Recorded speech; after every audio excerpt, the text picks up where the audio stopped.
Hello and welcome to the sixth and final webcast in the series that looks in detail at the objection handling process that we use as part of the single sales principle, the ERRICA objection handling process.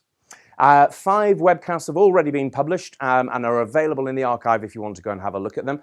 Empathize, refine, reposition, isolate, commit, and now we're moving on to the final one, the one that we all want to get to, which is the answer.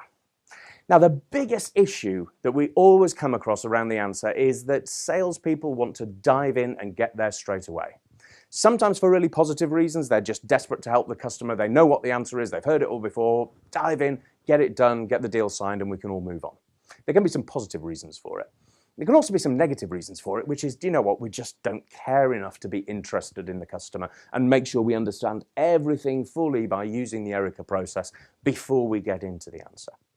So there can be good and bad reasons for doing it. The reality is, let's not do it at all. Let's actually use what is a relatively light structure to make sure that when we're answering customers' objections, we do it in a way that is more likely to get the answer that we want, which is the yes, the signature.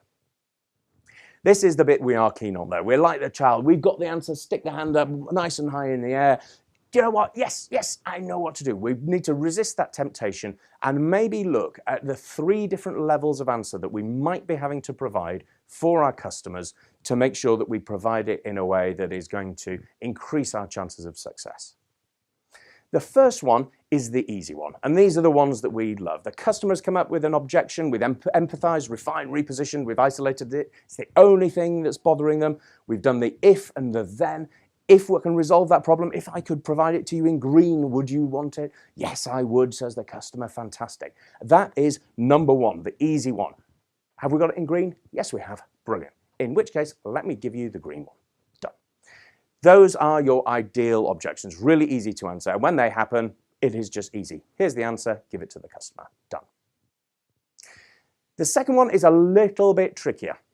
Because here, what we may be thinking is, we're not quite sure what the exact answer is. The customer is perhaps not entirely sure what the right answer is. So we maybe need to be a little bit more sensitive in terms of delivering the answer to them.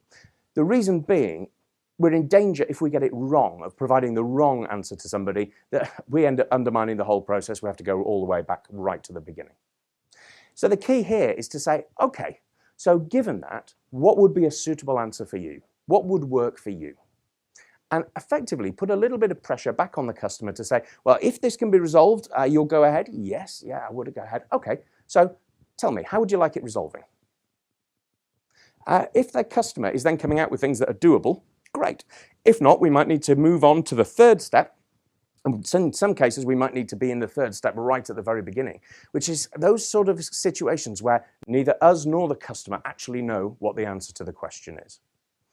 The issue with this is, if we just don't know, if we don't have either a very easy resolution or one that the customer says, well, it'd be great if you could just do this. If it's not as straightforward as that, we do need to do more work on it.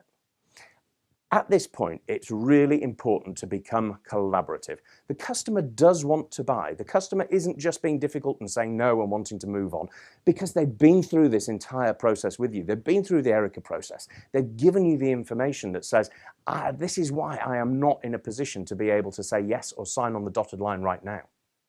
So what we need to do is create this collaborative environment where we say, okay, in which case, what we really need to do is work on this together.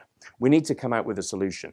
Are you prepared, Mr. or Mrs. Customer, to sit down with me, with my colleagues, with other experts that we might need to bring in the room and resolve this and find a way that would work? There are 2 advantages to that. The first is that you have clearly shown that you are on the customer side, you're wanting to resolve the problem. The second is, by resolving the problem in this collaborative way, you're building a really strong relationship with your customer. Something that, if you remember back to previous webcasts that we've talked about, the relationship pyramid, we're up at the top here. We're talking about business partners and being around the boardroom table with our customers. This isn't just selling to them. This is working on things together, resolving problems together. And as and when you get a yes at the end of this, when you've jointly resolved an issue with a customer, your relationship is going to be so much stronger in the future. Thank you very much for listening. I hope this series of 6 on the ERRICA process has been useful for you. We're more than happy to get your thoughts and suggestions and ideas for future webcasts. So please do visit the website lemore.com, and there's lots of ways of getting in touch with us there. Use one of those, give us a shout, and let us know what you'd like us to talk about next. Thank you for listening, and see you soon.